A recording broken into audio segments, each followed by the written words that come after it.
সব জল্পনা কল্পনার অবসান ঘটিয়ে জামাত চরমনায় এনসিপি সমঝোতা প্রায় চূড়ান্ত। বিএনপির পরাজয় নিশ্চিত। বিএনপির সব প্ল্যান এলোমেলো হয়ে নিশ্চিতভাবে তারা পরাজিত হবে। এখানে এনসিপির জামাতের সাথে জোট করা যে শর্তে বা যে কয়টা আসনের বিনিময় হোক না কেন, ডিটেলস আসছি, মোটামুটি গোছালো এবং কনক্রিট কিছু তথ্য আমরা পেয়েছি। এবং এনসিপির অভ্যন্তরীণ যত বাধা ছিল জামাতের সাথে জোট করতে, সেই বাধা কেটে গিয়েছে। কিছু নারী নেত্রী যারা খুব যারা সাবেক বাম, একটু অ্যালার্জি ছিল, এখন তারাও লাইনে এসেছেন যে না, জীবন বাঁচাতে হলে, সুষ্ঠু ভোট নিশ্চিত করতে হলে, জুলাইকে বাঁচাতে হলে জামাতের সাথে জোট করা ছাড়া আর কোনো উপায় নেই। এখন এনসিপি নেতারা সবাই রাগ ঢাক ছেড়ে ফেসবুকে জামাতের সাথে জোট করা কেন জায়েজ, কেন প্রয়োজন, যুক্তি কি, সেই যুক্তি দিচ্ছে। এর মানে বাধা বিপত্তি ওভারকাম হয়ে গেছে। এখন আসন কয়টা, কোন জায়গায় কি দেওয়া হবে, এগুলো বাকি। আপনার 29 ডিসেম্বরের মধ্যে একটা ঘোষণা শুনতে পারেন। এটা খুব জরুরি, এটা সবচাইতে তাৎপর্যপূর্ণ তারেক রহমানকে ঠেকাতে, বিএনপিকে ঠেকাতে। কারণ আমি যে কথাটা বারবার বলি, এবং এটা বারবার বলতে হবে, মানুষকে জানিয়ে দিতে হবে যে তারেক রহমান ভারতকে ম্যানেজ করেছে যে জামাত ক্ষমতা আসবে, জামাত ঠেকাও, যে কোনো মূল্যে নির্বাচনে কারচুপি করে হোক, যেভাবে হোক, জামাত ঠেকাও। এটা হচ্ছে তারেক রহমানের থিওরি, ভারতের থিওরি। এবং অনেকেই মনে করে যে দল বাংলাদেশের স্বাধীনতার বিরোধিতা করেছে সেই দেশে ওই দল ক্ষমতা আসবে, এটা হতে দেওয়া যাবে না। আর জামাত তো সারা জীবন সেকেন্ড ক্লাস সিটিজেন ছিল, এদেরকে পিটাও, এদেরকে এই করো সেই করো, ডিহিউম্যানাইজ করো। এবং এটা অনেক ক্ষেত্রে সম্ভব ছিল। এবং কেউ কেউ কথাও বলতো যে জামাত ক্ষমতা আসলে ভারত প্রয়োজনে পারমাণবিক বোমা হামলা করে, মানে এটা প্রত্যেকই অর্থে, মানে এতটা সিরিয়াস হবে এটা বোঝাতে বলেছে। অতএব জামাত ঠেকাও। হ্যাঁ, এই ষড়যন্ত্র হয়তো বা কিছুটা হলেও বাস্তবায়ন করতে পারতো, অথবা একটা বিশৃঙ্খল পরিস্থিতি তৈরি করতে পারতো। জামাত ঠেকাও। আওয়ামী লীগ বিএনপি তো এখানে এক হয়ে গেছে অলরেডি। আওয়ামী লীগ বিএনপির মধ্যে কোনো পার্থক্য নেই। এটা পিনাকি ভট্টাচার্য হাতে কলমে দেখিয়ে দিয়েছেন যে বিএনপি হচ্ছে ভারপ্রাপ্ত আওয়ামী লীগ। এর মানে আওয়ামী লীগের যত পান্ডা সব এখন বিএনপি। কিন্তু মনে রাখবেন, একটা কথাই বারবার বলবেন,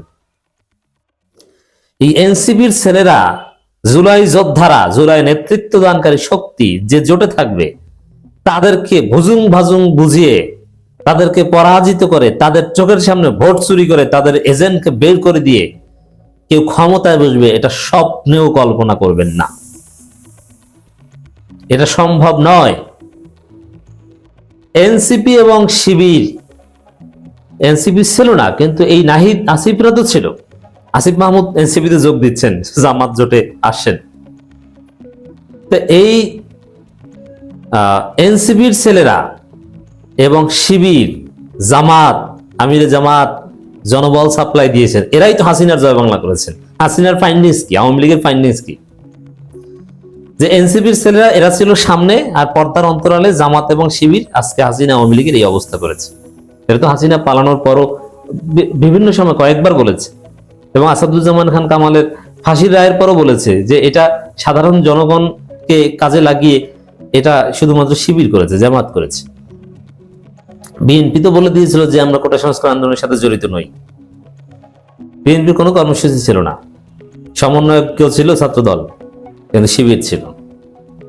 শিবির 9 দফা দিয়ে আন্দোলন চালিয়ে নিয়েছে, 9 দফাকে এক পর্যায়ে 1 দফা বানিয়েছে। অতএব এটা বাংলাদেশের রিয়েলিটি, এস্টাবলিশড। আপনি এটাকে ইউনিভার্সাল ট্রুথ বলতে পারেন। যেখানে জামাত, শিবির এবং এনসিপির ছেলেরা আছে, তাদেরকে বোকা বানিয়ে, ভুজুং বাজুং বুঝিয়ে কেউ ভোট চুরি করে ক্ষমতা আসবে, দিস ইজ আটারলি ইম্পসিবল। এটা দুনিয়ায় অসম্ভব। জনমনে সন্দেহ একটাই, যখন আমরা কথা বলি মানুষের সাথে, যে জামাতের জনপ্রিয়তা এই মুহূর্তে সবচেয়ে বেশি। সব ঠিক আছে, কিন্তু ডিপ স্টেট, প্রশাসন, নির্বাচন কমিশন, ইউনিট সরকারের একাংশ, তারা তারেক রহমানকে নিয়ে যে লুতুপুতু শুরু করেছে, এরা তো বিএনপিকে ক্ষমতা এনে দিবে। এই বিশ্বাসটা মানুষের মধ্যে আবার ঢুকে গেছে যে প্রশাসন ষড়যন্ত্র করে আবার বিএনপিকে ক্ষমতা এনে দিবে। জনগণ জামাতের পক্ষে তাতে লাভ হবে না, ক্ষমতায় বিএনপি আসবে অনেকের মধ্যে। কিন্তু না, এনসিপি জামাতের সাথে আসলে এসে গেছে প্রায়, এই ধারণা প্রতিষ্ঠিত হবে এবং এটা প্রতিষ্ঠিত করেন যে এনসিপি এবং জামাত শিবিরকে বোকা বানানো, বুজুং বাজুং বানানো, বোঝানো সম্ভব নয়। তাদের চোখের সামনে কোনো ডিপ স্টেট কিচ্ছু করতে পারবে না। সাপোজ সেনাবাহিনী জিতিয়ে দিবে, এটা কখনো না, সেনাবাহিনী কখনোই জিতিয়ে দিবে না, সেনাবাহিনী নিরপেক্ষ ভূমিকা পালন করবে। ডিজিএফআই জিতিয়ে দিবে, ডিজিএফআই কিন্তু সেনাবাহিনী না। ডিজিএফআই এর যে কচুকাদের হেডকোয়ার্টার, একটা ইটও অবশিষ্ট থাকবে না, বাংলাদেশের জনগণ খুলে আনবে। এই এনসিপির পূর্বের যেটা নাগরিক কমিটি ছিল, সেখানে ছিল শহীদ ওসমান হাদি, আর ওসমান হাদিকে ধারণ করে এখন জামাত ইসলামী।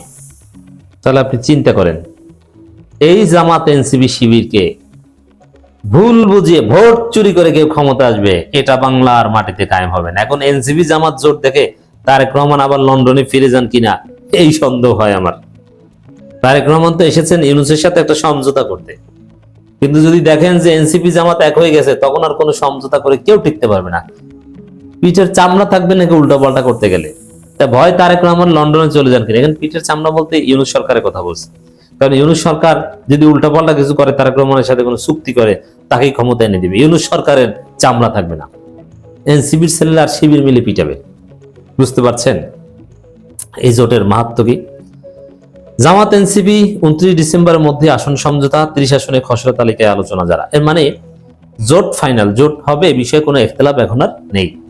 তবে 30 আসন কোন আসনে কাকে দেওয়া হবে কি, এগুলো নিয়ে ফাইনালাইজ করছে। আর এটা কি শুধু জামাত এনসিপি না, আমরা এখানে ইনসাফ করবো, জামাত চরমনে এনসিপি, আগে জামাত চরমনে তারপর এনসিপি।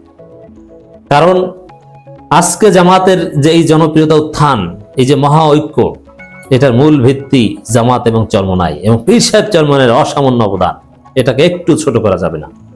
দেন এনসিপি তো শুক্রে 48 ঘন্টা তারা জামাতের সাথে আসতে রাজি হয়েছে, আর জামাত চরমনাই আদর্শিক কারণে তারা এক হয়েছে অনেক আগে। এনসিপির সাথে জোটটা হচ্ছে নির্বাচনী কৌশলগত, বিএনপি ঠেকাও, মাসলাহাতে মুরসালাত, তুলনামূলক কম খারাপ। এনসিপির ছেলেরা ভালো না, কিন্তু তুলনামূলকভাবে বিএনপি চাইতে তো ভালো। কিন্তু জামাত চরমনাই তারা ইসলামের পক্ষের শক্তি, তারা ভালো। জামাতও যা, চরমনাইও তা। জামাতও ইসলাম, চরমনাইও ইসলাম। জামাতও দুর্নীতিমুক্ত, চরমনাই দুর্নীতিমুক্ত। জামাতও চাঁদাবাজি করে না, চরমনাই চাঁদাবাজি করে না। অতএব জামাত চরমনাই জোট হচ্ছে আদর্শিক জোট, আর এনসিপি হচ্ছে নির্বাচনী কৌশলগত পার্টনার। এটা মনে রাখতে হবে। নির্বাচনী রামমণ্ডল পুরোদমে বেজে উঠতে আর মাত্র কয়েকদিন বাকি। নির্বাচন কমিশন ঘোষিত তফসিল অনুযায়ী আগামী 29 ডিসেম্বর মনোনয়নপত্র দাখিলের শেষ সময়।